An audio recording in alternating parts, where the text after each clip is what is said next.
And we are live. Welcome to Crypto Law TV. I'm John Deaton, the founder and your host. And today is a good day for crypto. Obviously, Bitcoin's up, the altcoins are up, but that's not the point. The point to celebrate today is that the law won. A lot of us have been fighting in this crypto fight for a long time, right? Me, the 75,000 XRP holders that joined. We were trying to encourage others to join a while ago. I'm going to show you a tweet I put out a long time ago. And it's a tweet where I talked about the spot Bitcoin ETF, okay? And how somebody should sue because of these denials. And I tagged, Scaramucci, Kathy Wood, Anthony Papliano, and was basically saying, listen, this is absurd. This is a capricious, arbitrary and capricious. And it wasn't me who was just saying it, but it was Joseph Grunfest who was out there saying it. And that was before Grayscale even decided to file suit. And let's talk real quick why. Why is there such a hesitation to go after your regulator? I understand it. Kevin O'Leary's, remember when Brian Armstrong tweeted out his frustration? He couldn't get a meeting with Gensler and that the SEC wasn't talking to crypto companies and all of that. And Brian Armstrong just said, hey, listen, this is what's going on. And Kevin O'Leary was like, that's stupid. You don't highlight yourself against the regulator, blah, blah, blah. We can't bow down to these guys, right? Gary Gensler is a transient regulator. Inflation may not be transient, but Gary Gensler is. Okay, he's not going to be there more than another year, most likely. And there'll be someone else. So when these unelected bureaucrats get power, just because they say something doesn't make it right. Bill Hinman testified under oath that you do not need to satisfy all the Howey factors in order for an investment contract transaction to occur. That's obscene. It's not true. That's not the law. Yet he testified under oath that it was. These people are not God. All right. They're not even elected officials. They're bureaucrats who get picked for reasons not because of their competency or because of their knowledge. Okay. But anyways, and so there was a fight. Let's talk about why, we got here. I want to show my prediction first. I made a prediction about this before where I said I predicted this win. And a lot of people didn't. And we're going to talk about why, because of the high standard. But let's first, talk about how we got here, right? And we had this first phase. The first phase was that SEC rejects the Gray Trust, their flagship product, the Bitcoin Trust, GBTC, which was an ETP, not an ETF. They wanted to convert it to a spot Bitcoin ETF. And futures ETFs were already granted. So conventional wisdom was that a spot ETF would be granted. Now understand, if you don't grant a spot Bitcoin ETF, who does that exclude? That excludes the majority of the people watching this. Otherwise, if you have a Schwab account, like I own GPTC and I have for a long time, but I'm an accredited investor. I wasn't an accredited investor until recently. All right. So up until my 40s, I wasn't an accredited investor. And so I would have been kept out of this. Most people are kept out from owning an ETF, but accredited investors could. A futures ETF is for who? Professional traders who are trading the futures market, right? And so basically, they applied, and in June of 2022, the SEC rejected the GPTC to be converged into an ETF. Now, what was the reason of the denial? The reason of the denial was some standard language that the SEC kept applying, spot ETF after the other. The Winklevi twins, other people had submitted for the spot Bitcoin ETFs, and it kept getting denial because the application did not meet the anti-fraud and investor protection standards. I mean, that's basically, in essence, why they said they were denying it. Remember, the SEC claims that everything they do is to protect us, right? They brought the Ripple case to protect XRP holders. They brought the library case to protect LBC holders. They brought the Coinbase lawsuit to protect Coinbase customers. The denial of the GPTC trust, they claim, was to protect investors from fraud. So unless you're an accredited investor, unless you're a professional trader who's engaging in the futures market, you don't get to own a spot ETF. All right. But what was the SEC approving? They approved a futures ETF.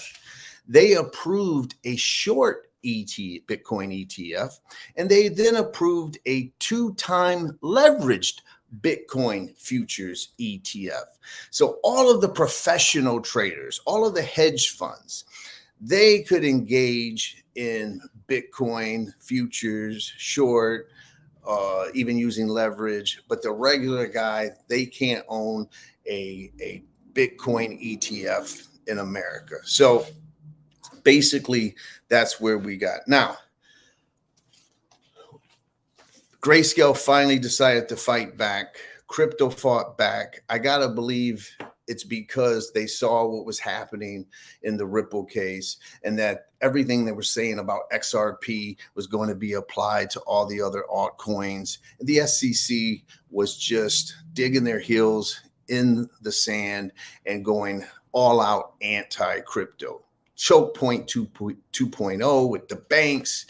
And finally, it was like, we have to fight back. Now, remember, the law and the courts are supposed to be the check. When we have an out of control regulator, the only check on that regulator is the court system. And that's why it's a good day, because I believed if we just follow the law, crypto will win. And so we get to phase 2 of why we're here today, and that is the Grayscale appeal. And the Grayscale appeal, basically, if we go to page 7 of the decision that came down today, you'll see and understand what's allowed. And here you see that it basically says, under the Administrative Procedure Act and the Exchange Act, that if someone is aggrieved by the commission and receives a final order, they can appeal to the district court, the Appeals Court District of Columbia, and they can go there. And the standard is that if the appellate court finds that the SEC's decision was arbitrary and capricious, right? That's the term of art, arbitrary and capricious, then it can vacate the SEC's decision and send it back for further review. And that's basically what happened. And that's why I said we got to get them in court and fight. Now, what is a arbitrary and capricious? It is a very high standard. Very high standard. And that's why most of the attorneys, understandably, were predicting that the SEC would likely win. Because do you want to know how the SEC can defeat the arbitrary and capricious claim? They only have to do one thing, really. They only have to basically reasonably explain why they made the decision that they made. If the SEC can provide a coherent, reasonable explanation, then the SEC wins. What that means, everyone, is that even if the appellate judges disagree with the decision of the SEC, even if they think the SEC was using poor judgment in its decision, as long as the decision is one that can be reasonably explained in a coherent manner, then the SEC wins. And that's why you see so many people saying that it was a long shot to win this. But when you look at the SEC's conduct, and you look at the underlying facts, I was confident that we would meet that standard. Grayscale would meet that standard, and they did, okay, because the SEC did not have a reasonable explanation. Let's go to page 8. And I'm going to warn to the XRP holders out there, if you read this decision, when you get to page 8, you're going to shake your head, because it basically lays out that if you have two types of cases and there's different treatment of one case versus the other, then that can lead to challenging the decision. And I know a lot of you are going to think, oh my God, that applies to ETH was given a free pass, XRP's not. But this is when you have a decision from the SEC, like a ruling from the SEC, and not an enforcement action that's in the court system. Okay. But it lays out basically that when you have two similar scenarios, and here we have a futures Bitcoin ETF and a spot ETF, then there needs to be some consistency. And the SEC's decision needs to be explained if they're going to treat those very two similar products differently. And that's where we have. Now we get to phase 3, which is what we've been looking at, which is the decision that came down today, where, as predicted, Grayscale won. Big victory, big victory. The court very articulately hands the SEC its ass. That's the best way I can explain it. They basically tell the SEC that your explanation is incoherent and you have failed miserably to come up with a plausible, reasonable explanation as to why you would do this. Okay. And now there's confusion always. When there is some kind of ruling or decision, there's so much confusion. I've already seen it on Twitter, X, whatever. And that is, some people are saying that, that the court ordered that the GPTC be converted to a spot Bitcoin ETF. And that is not what happened. What happened is the SEC's ruling was reversed, and it's basically like remanded back to the SEC. And now they can't rely on their denial based on the reasoning that they gave, because their reasoning is flawed, it's unreasonable, it's incoherent. So what they can do is the following. They can look at it, accept the fact that, as the court said, there was a 99.9 correlation between the futures ETF price and the spot Bitcoin price, and that the same arguments related to preventing fraud and manipulation, they 100% or 99.9%, I should say, equally apply to the spot ETF that applies to the futures ETF. And so the SEC can't just rely on their denial on that basis. So the SEC can reevaluate it, take their time, right? Reevaluate it and deny the spot ETF on a different basis. And then that would be challenged again. That's one option. Another option is the SEC could appeal in 45 days or within 45 days, appeal this decision, which was 3-0. It was a 3-member appellate panel. They could appeal it to the full court, which is like 13 judges. Okay, it's 11 or 13. I can't remember off the top of my head, to be honest. And now, I don't think that's likely, because this was 3-0. If the decision had been 2-1, then you could say, oh, look, this was a split decision, and therefore we have people on that appellate court that'll be similar, and maybe we should appeal it. But the way the SEC got smacked down, I don't see them doing that. And then, of course, another option is what a lot of people believe is going to happen, and that is that the SEC is going to accept this defeat and try to spin it in a political way somehow and grant Bitcoin spot ETFs.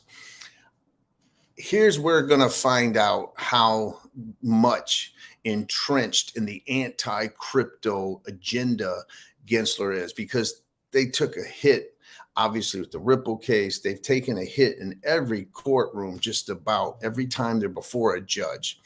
Okay. And so it's a massive win. Gensler can obviously delay and just, that's his goal: delay, delay, delay. We're going to revisit this. Or he could grant the spot ETFs.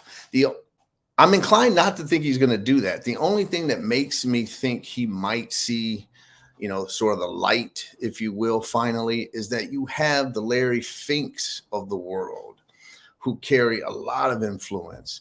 And you see now there's going to be more Democrats who are going to be amenable to, okay, well, crypto's not all about fraudsters, hucksters, and scammers, like you say. I mean, you're losing every single time in court, Gensler. I mean, maybe you need to hail back some of this. There's a tweet from the Wolf of Wall Street, Scott, right? I also like to quote my favorite author in crypto, Dr. Rosalind Layton, who says the SEC chose to fight the law and the law won. And so,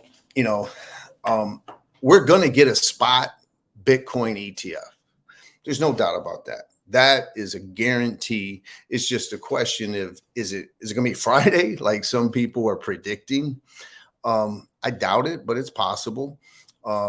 If it's not Friday, then you're probably looking at, by the end of the year, I would imagine October, November, unless the SEC chooses to appeal. If they choose to appeal, then you're not getting a spot ETF this year, and it would be in the first or second quarter of next year. So I don't know. I can't really predict. I tell you this, I don't have a very high opinion of Gary Gensler, as many of you know. So I don't, what they do in the Ripple case, they blame the judge. The judge got it wrong.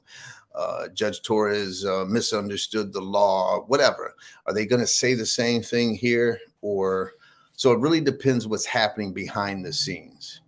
If Gensler is smart, right, with only maybe a year and a half left as chair of the SEC, in my opinion, does he want to go down in history as the worst SEC chairman, where all he was done was embarrassed in court? Or is he going to reach out to the Financial Services Committee and try to come up with some kind of legislation and clarity that he can live with? And so now, listen, here's the other thing. There's always, I don't think it's going to happen, but Gensler could put his middle finger up and say they're going to rescind the futures ETF. So now there's no comparison. You can't be arbitrary and capricious, but that would piss off the Wall Streeters who are his friends, who have his cell phone. So I don't think that's going to happen, but there has been talk about that as well. But understand, that doesn't mean that tomorrow there is a spot Bitcoin ETF. We have to wait and see the true reaction from the SEC. My final thoughts are simply, it's a good day. I got to tell you, I made the prediction because I put faith in the law. I've been wrong about some things, no doubt, but the two major predictions, I put my faith that Judge Torres would do the right thing, even if she held Ripple accountable for some sales in the early sales, that she would say XRP is not a security. She would address the secondary market, and she would find in our favor XRP holders.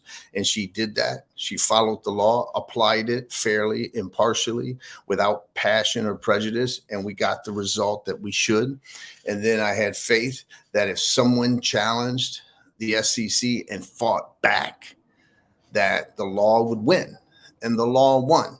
And if you read, just listen to the appellate courts, and you listen, someone at the SEC really needs to wake the you know what up, because every single court is slamming them. Even the bankruptcy courts. Remember in the bankruptcy court where they wanted to go talk in chambers, and the judge said, no, we're going to do it in private. And the judge chastised the SEC. And then in the appellate court, in this case, the Grayscale case, the judges kept saying to the SEC, you're not making any sense. Everything that you're saying equally applies to the futures. Why are you doing this? Oh, it's our decision. They just have no allegiance to the law. And so, my God, somebody there needs to wake up and hold themselves accountable. Look in the mirror. A federal judge said that you lack faithful allegiance to the law. You're wrong. The law has been against you. You fought the law and you lost. And so it's a good day. And I think that we're one major big decision away from, I believe, the tide fully turning. I know there's going to be something that maybe comes down with Binance. The government's got something up their sleeve where it's probably going to hurt crypto somehow, some way. We saw recently the tax rules that they're trying to go forward with. But maybe it'll be the Coinbase decision with the motion to dismiss. But I've always felt confident that if we fight in court, we will win, and we are winning. I'll see you next week.